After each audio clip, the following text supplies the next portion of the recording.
If you're a girl who was like, I want to have a bikini body, great. It might sound vain to everyone else, but it's important to you.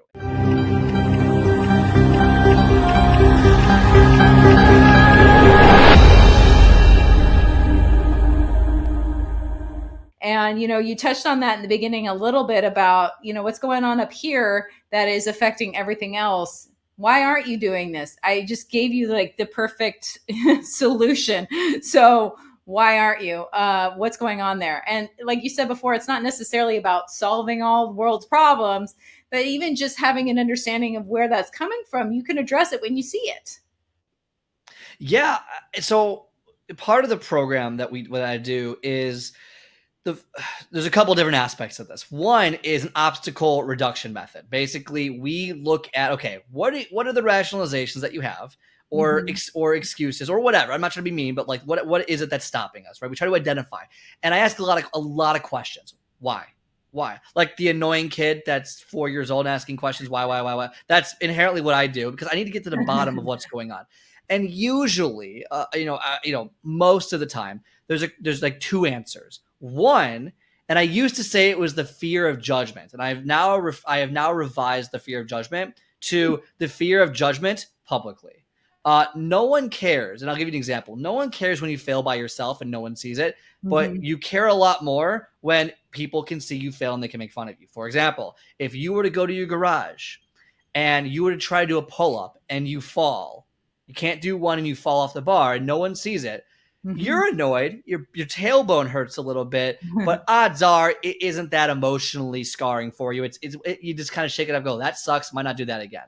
Versus if you go to the gym and you try to do a pull-up and you fall and everyone sees you, no one's laughing, but like that, it's that embarrassment of tripping in public or falling or whatever it might be. It's the public shame that you are putting on yourself. So a lot of people are fearing the fear of judgment publicly, the fear of judgment that you're trying to change, the fear of judgment that people have you in this kind of who you're supposed to be and you're trying to break out of that, and that's judgment there. The fear that you won't fit in anymore, and things like that, because you're being judged a different way. So the fear of judgment is very powerful.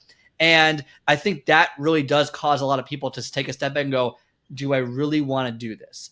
I know, like, you can take any industry and it's like, okay, I'm about to be judged here. Can I handle the judgment? And people really take that and they hide it as different things. I don't have time. I don't have energy. I don't have money. And the reality is you could break down every one of those arguments pretty easily, for the most part, not always, but for the most part, into some sort of fear of judgment.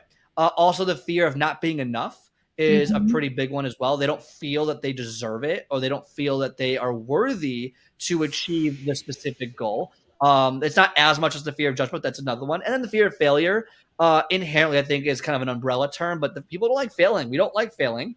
We don't want to fail, and we will avoid failing because it's just not a good feeling. And I think people associate failure with being ostracized in society. It's if you fail, you no longer have your tribe of people. Your tribe will leave you. And one of our biggest things is being in, we want to have camaraderie. We want to have people around us. We want to have friends. And all these fears are things that hold us back from doing what we want, because we want to be part of the group. And doing something that's not part of the group might get us kicked out of the group, and therefore we might be alone, or we might not have friends or family, whatever. And so I think those three fears are some of the larger ones that I normally see once we break down the rationalizations. And for example, just to give everyone an example, everyone's like, oh, I don't have money. Let's take it. I stole this example from someone, a guy named Alex. So if he ever sees it, I love him. Everyone knows who he is. He's huge. And basically said, like, it's not a money issue, it's a value issue. If someone says, oh, I don't have the money to pay for personal training, let's say it's $1,200, right? Whatever it is. It's okay. Can't pay it. But if I were to offer you, if I had a $200,000 Ferrari or truck or whatever, and I said, I will give you this truck for $10,000.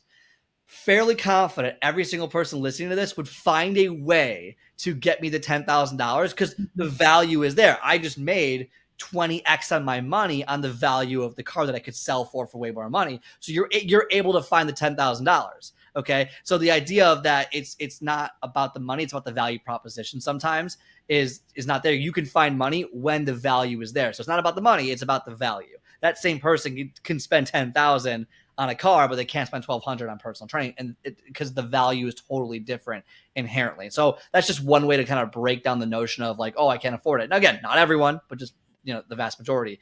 So that's kind of the breaking down method of, okay, how do we break down these excuses? What's going on? What are you seeing? How do we do this? Concurrently, on the other side is, how do we build you up? How do we get you going in the right direction? So we have to do the same time. We have to break down the barriers, the mental thoughts, the fears, and how to overwork those fears. And at the same time, we have to build up your goals. How do we build up your goals? I usually have a 3-pronged method. Method one, or part one, is goal setting. We got to set goals, which I know is boring. It's not sexy. It's not fun. It's not special. It's not secret. We have to goal set. And, that means SMART goals: specific, measurable, attainable, relevant, timely, whatever acronym you use is what we'll use. And really get it down, because saying I want to lose weight, saying I want to have more energy, I want to have this, is not enough. You need to be specific. According to Forbes, like a couple years ago, they said the number one reason people failed at their health goal related New Year's resolution goal is they were not specific enough. And that was the number one reason they came up with it. So being specific with your goal is very, very important. Once you have your goal, the next, and I think this is like the step, like this is so important, and I use this every single day, is your reason why. What is your reason why? Why do you want to do this? Whatever your goal is, right? And we'll use 40 pounds as the avatar for whatever your goal is. Yeah. Get out a piece of paper, get out, a notepad or something, and write down as many as you can think of it. Fill up the whole page of goals. And it doesn't matter what the reason, reason why. Fill out the page of reason whys. It doesn't matter what your reason why is, as long as it's important to you, as long as it creates an emotional attachment to you. If you're a girl who was like, I want to have a bikini body, great. It might sound vain to everyone else, but it's important to you. And it doesn't matter why it's important. It is important. Write it all down. Make it visible. Read it every day. We go into kind of the nuts and bolts of how that works later, but that does create an internal support system that is extraordinarily valuable later on in the process. And then number 3 is baby step goals. What are the smallest action items I can take from where I'm at right now, and what's the next step in the process? I want to work out. Okay. Have you ever been to a gym? No. Okay. Let's research gyms to go to. Okay. Next step. Let's find out the best pricing. Next step, buy the membership. Next step, get your clothes ready. And you go baby steps to get them. Now, obviously, if you're already going to the gym, then we meet you where you're at. But that's the idea. But what's the next step? Most people are reading a 20 chapter book, and they want to go to chapter 12 when they should be at chapter 1.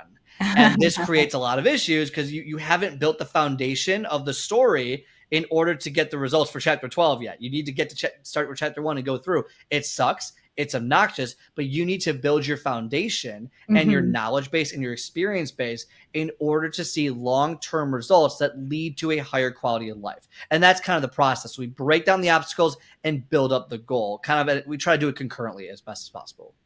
I love that. Real quick, because I want to put up, I want people to be able to reach out to you and figure out how to work with you in particular.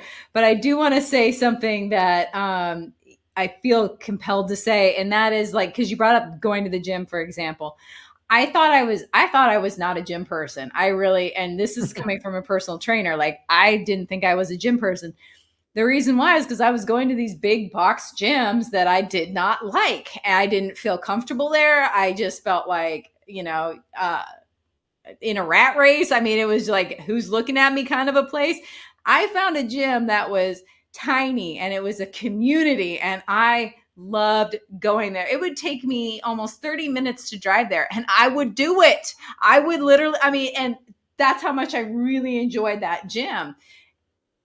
So don't stop just because you're like, oh, I've tried that. It's not for me. Maybe that one isn't, but there could be something else that is. Yeah, it's always like I tried that once and I can't ever do it again. It's like, well, you tried it once on this day at this time on this year, but you haven't tried it right now at this day, this time this year. Exactly. And the result might be different. Now, I'm not saying everyone has to lift weights, or everyone has to do whatever, but there is something for you. And I do, I agree. Like if you're at a bad gym and you don't like going there, like switch, like 100%, like that can make or break your whole experience. Yeah, that could totally make or break your entire experience. And so like, just don't think, oh, I've tried. It's kind of like if you hate broccoli, you might actually hate broccoli, but if you've only tried it one time, one way, and it was overcooked, then you're definitely not going to like it. So